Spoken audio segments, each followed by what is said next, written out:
C'est bon.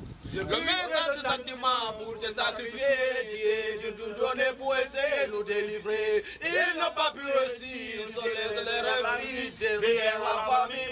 Oh maman, le Seigneur va nous faire fâter, nous devons faire le monde est libre. Yanni Koita et faut de Tunkara. Ils n'ont pas pu réussir. Ils m'ont dit Teddy nene mami si Teddy baba ma Tampere no sati joma jawdi andata No wodi jangana kunebi jangunde no jodi Simili minji ke bay bebe no yaltude Ko bay son jado to kani lady lagine Ko yante jokite bay bebe ni yaltude Moi mon nom Ba Amadou Guinéen en Guinée je suis venu au Maroc ici.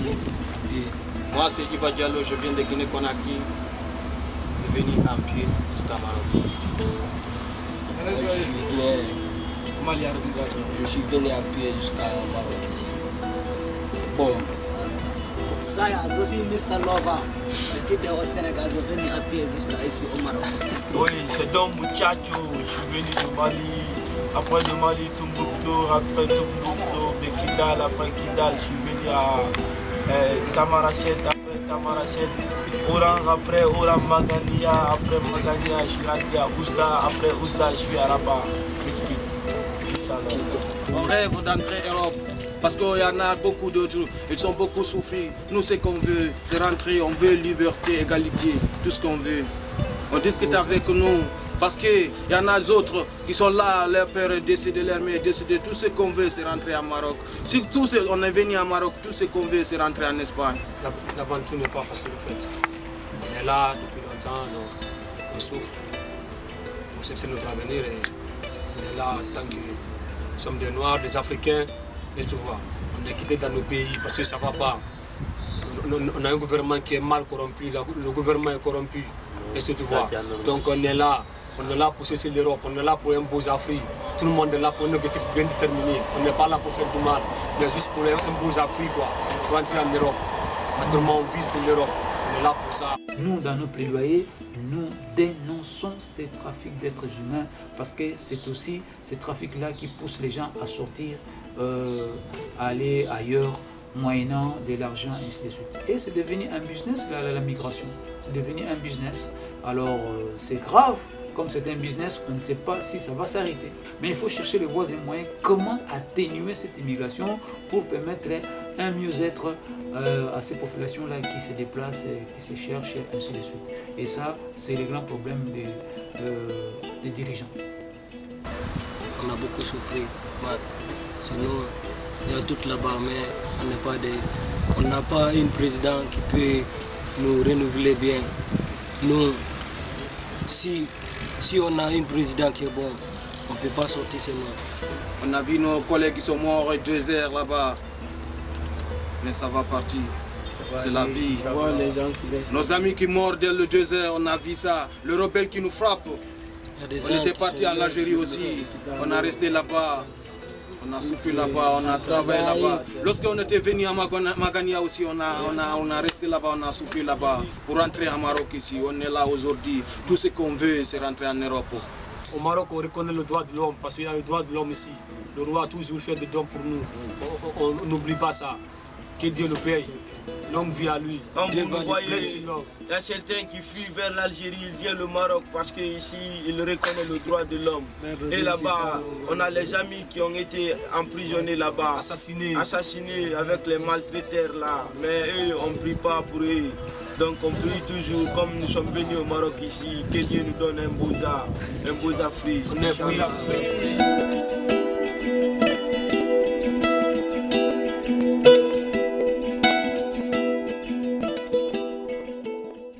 Le Maroc a changé de casquette.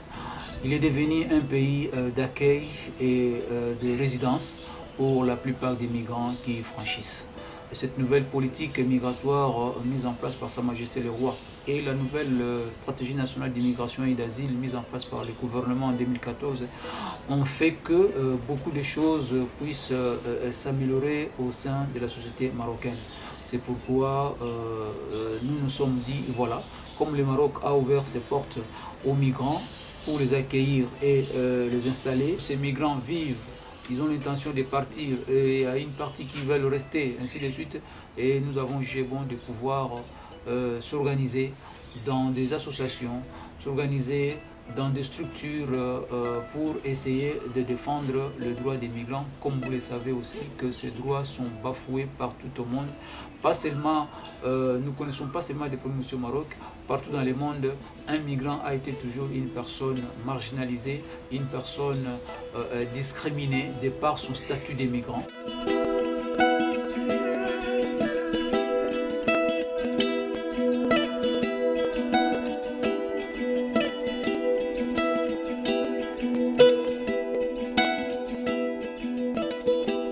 Vu cette situation de vulnérabilité, nous avons jugé bon de pouvoir les encadrer, les orienter et les accompagner dans la lutte pour la défense et la protection de leurs droits. Dans le cadre des migrants en général et aussi des travailleurs migrants en particulier.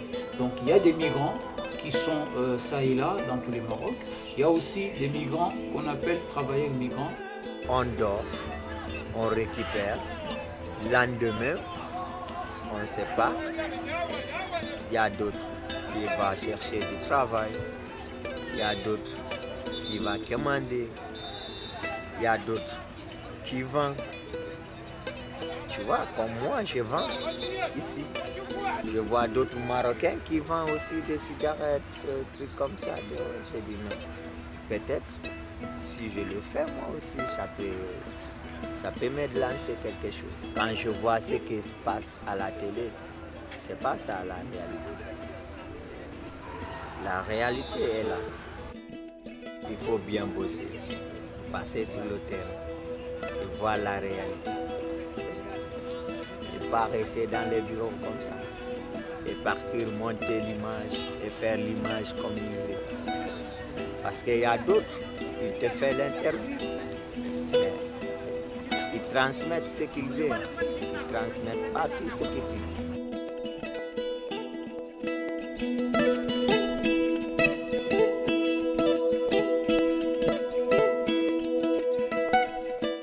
Présentement, on n'a pas de centre, mais nous, dans nos plaidoyers, nous demandons aux autorités s'ils peuvent, dans la mesure du possible, voir comment essayer d'aider ces migrants-là afin de les loger. Et justement, dans le cadre de la nouvelle stratégie nationale d'immigration et d'asile, il y a le volet logement où on parle que les migrants doivent être pris au même pied d'égalité que les Marocains. Donc les migrants peuvent aussi s'acheter une maison, les migrants aussi peuvent avoir un logement décent comme les Marocains, ainsi de suite. Sans oublier qu'il y a aussi des Marocains qui ont besoin de logement. Donc c'est comme ça que je disais que non, le Maroc ne peut pas faire plus aux migrants qu'il ne pourra le faire aux nationaux. Il faut que les gouvernements en place, les gouvernements de nos pays, puissent faire un grand travail dans le démantèlement de ces réseaux de trafic d'êtres humains. Si on fait ce travail-là, on va peut-être arrêter ces déplacements de personnes. Parce que ce sont eux qui favorisent, ce sont eux qui poussent les gens à partir avec leurs discours fallacieux. Non, vous allez là-bas, il y a la vie comme ça. Je donne un exemple, par exemple, des femmes domestiques subsahariennes. Nous avons reçu pas mal de femmes subsahariennes ici qui nous disent, quand ils sont par exemple en Côte d'Ivoire, au Sénégal ou au Congo, on leur dit quoi? Quand vous allez là-bas, vous allez travailler, vous allez gagner 600 € par mois, ainsi de suite. Or, sachant bien que dans nos pays subsahariens, quelqu'un qui travaille, une femme domestique qui travaille, son salaire c'est 50 €, 70 € par mois. Mais vous lui dites que non, quand vous allez par exemple au Maroc, on va vous payer 600 €. Voilà pour elle. Donc c'est vraiment un rêve. Ah non, je préfère aller là-bas parce que je vais gagner 600 €. Je vais dépenser même 200, 300 et 200 je vais envoyer à ma famille. Et quand elles arrivent ici, c'est juste le contraire. Tout ce qu'on leur disait là-bas, ce n'est pas ce qu'elles vivent ici. calvaire, exploitation, discrimination, documents de voyage confisqués, conditions de travail médiocres, et ils commencent maintenant à regretter. Ah, ce n'est pas ce qu'on m'avait dit et ce n'est pas ce que je pensais faire. Donc tout ça, c'est par manque d'information, c'est par manque de collaboration. Donc moi je demanderai aux États africains, avec l'aide de l'Union européenne, parce que l'Union européenne c'est les grands partenaires des pays africains, des pays en voie de développement, que l'Union européenne puisse aider ces pays afin de démanteler ces réseaux-là.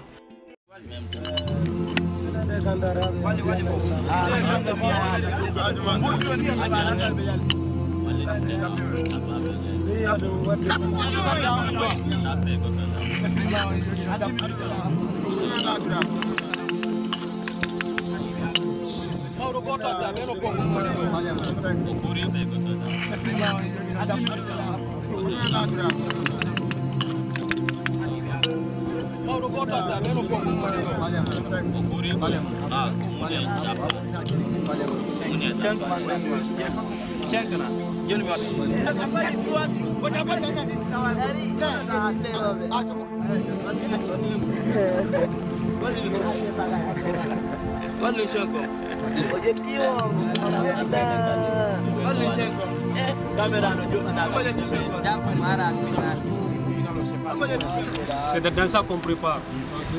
Nous sommes là, on souffre. Hein. Voilà. Dites à votre État de nous aider ici. On n'a rien. Même à manger, c'est difficilement on gagne. Quand le roi vient, les policiers nous chassent. Il n'est pas que le roi nous voit. Voilà. Est-ce que ça c'est bon? Nous ne sommes pas là pour rester ici. Nous sommes là pour entrer en Europe. Parce que ce sont eux qui connaissent notre valeur. On voit que ouais, les Arabes, eux, ils ne connaissent pas notre valeur. On a des rêves bien déterminés. On peut faire quelque chose plus que eux. Voilà. En même temps, on veut que l'Union européenne nous aide. Parce que ce sont eux qui connaissent notre valeur. Mais moi, je conseillerais à nos frères de ne pas trop rêver l'Europe. Parce que, d'après ce que nous connaissons, nous, en tant que défenseurs des droits de l'homme, nous voyons dans les informations, dans les émissions, nous avons des frères qui sont là-bas, on essaie d'être en contact avec eux, tout ce qu'ils nous racontent, ce n'est pas facile l'Europe pour eux, ce n'est pas facile. Pour nos frères qui pensent qu'ils veulent que l'aide de l'Union européenne leur parvienne directement, c'est très difficile parce que nous sommes au Maroc. Alors s'il y a des aides, s'il y a des assistances, ça va passer d'abord par le Maroc et le Maroc va voir comment s'occuper des migrants qui sont sur son territoire. Nous aimerions mieux que nous, les émigrés au Maroc, que le Maroc puisse nous donner aussi un peu de chance, essayer de comprendre aussi qui est l'homme noir. Parce que les Européens, ils nous acceptent pour quelle raison?